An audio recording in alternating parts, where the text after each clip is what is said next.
Behold my closet. It is not very aesthetic, I know, but in this closet, no new garments have entered in the past 4+ years.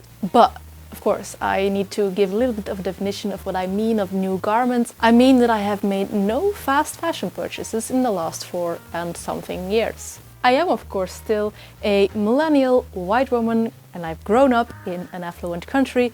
So, of course, I have been taught that shopping is a great way to get your dopamine rush. I'm completely honest here. I have been shopping for clothes, but only second-hand. And making my own clothes also gives me a lot of dopamine.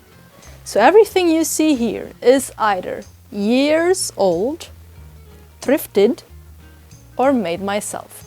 And this is how I try to make my closet one of the more sustainable parts of my life. I believe as a crafter it is also kind of a little bit my mission to work at the downfall of fast fashion. Because as we all know, I do not need to reiterate it. There are a lot better videos about it on the internet. Fast fashion is fast destroying our planet. However, there is one practice of a sustainable closet that I have been ignoring lately, and it's creeping on me. It's been hindering my daily life, like practically. And that's what we're going to tackle today. But Jente, you may ask, how can sustainable practices creep up on you? While everything sustainable practices ever do is just make life better for everyone everywhere. So I am confusion. And to that I say, you're right. But I also say, have you seen my Mending deathpile? Yeah, we are going to be visibly or invisibly mending some of my clothes because I have been neglecting that, while it is actually one of the main pillars of having a sustainable closet. And it has gotten to the point where actually some of my daily items are hanging on by a thread. I'm calling myself out on this video. This is me admitting that I do not have the best habits or time management. But we're tackling it. We're tackling it here today, and I am taking you along with me just to keep me accountable that I actually mend my stuff. Because you know this bag. I have shown it to you before. It is my absolute favorite bag. It was gifted to me by Anna from Handmade, and I've been using it daily, literally, and it is coming apart here. I no longer dare to hold it by the leather strap for fear that it might just snap on me and be completely ruined. So I need to fix this. Stuff gets worse.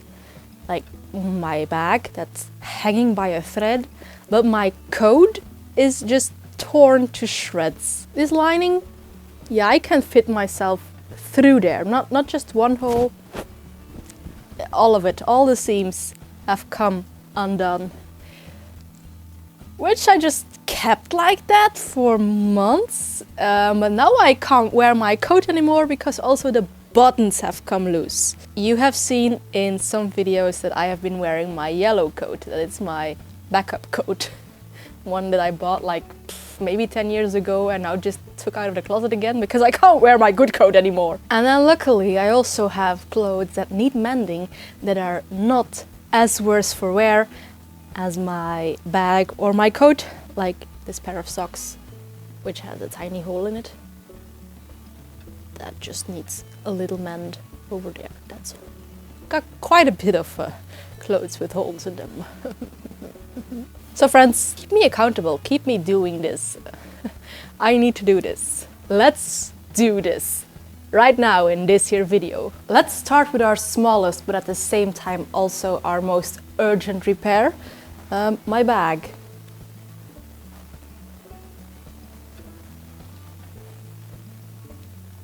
This, by the way, happened when I went to the crafting get-together in January, so that's like the 18th of January. Today is The 5th of February. This is how bad I am at time management and mending my stuff. I think I need to get and fetch my thimble. Hold on for a minute.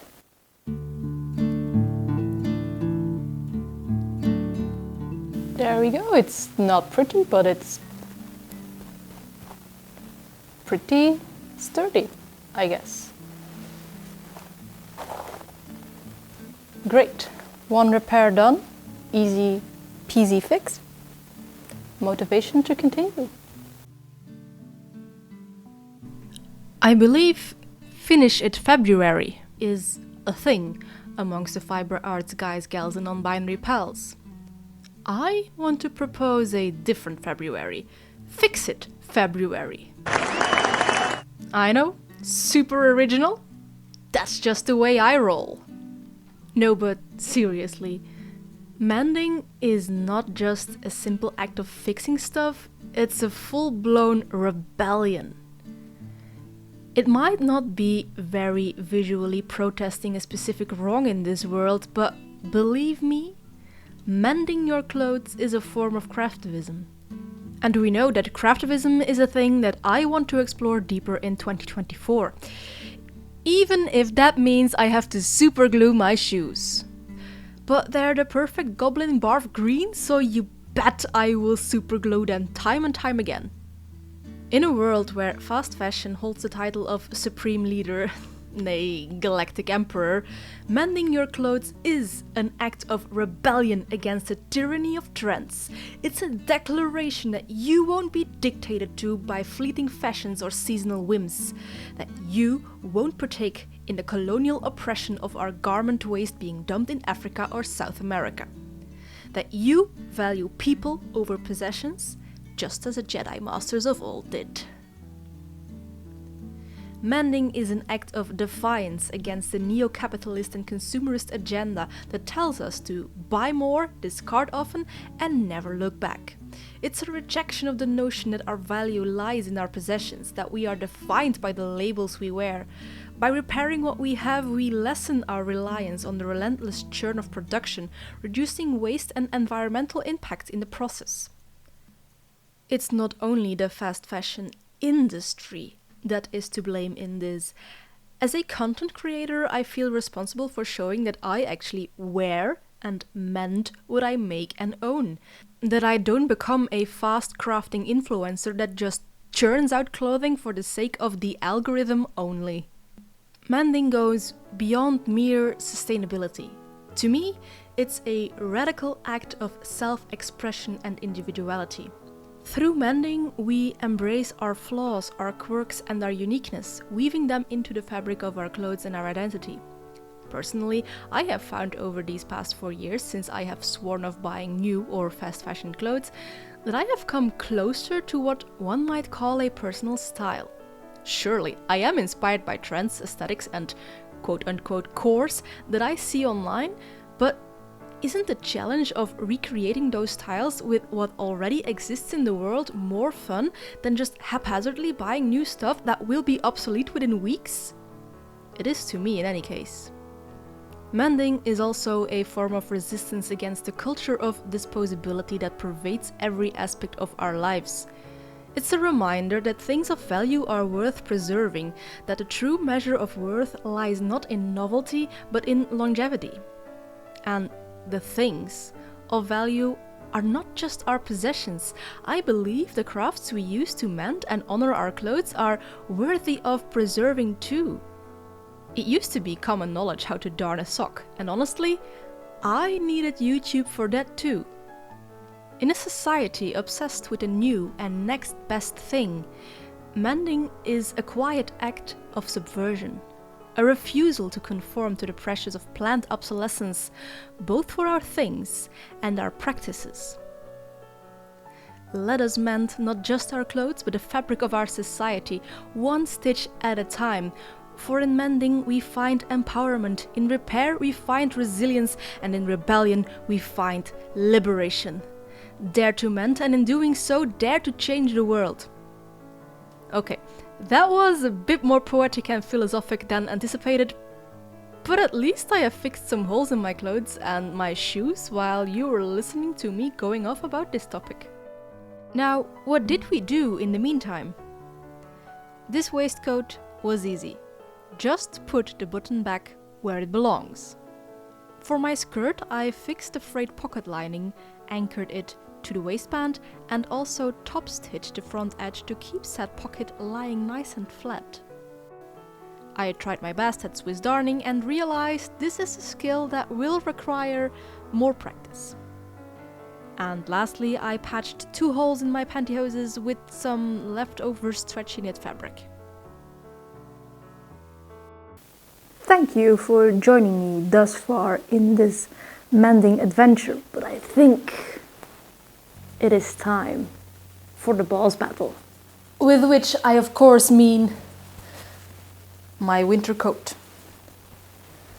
I made this winter coat back in 2018 or 2019 when I actually had just started my sewing endeavors.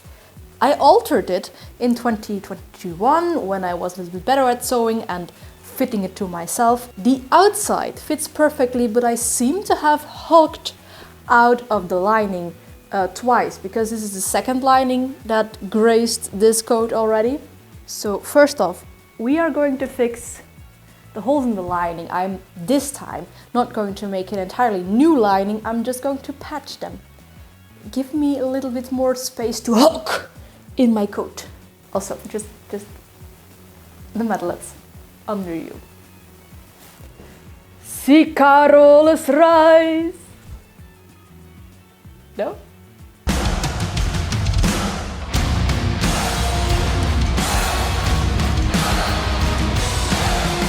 Yeah.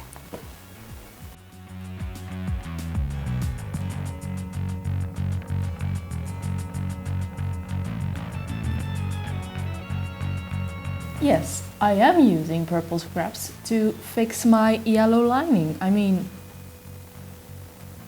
you may have gathered from the previous how many minutes that I feel like mending is kind of wearing your values. So they can see my values pretty clearly now. It's like complementary colors kind of values. You are allowed to see that this is handmade and hand mended. It also, personally, I think gives it a little bit of a goblin vibe. Always in for that. To the sky, see Carolus rise. Only want the lining, I only want the lining.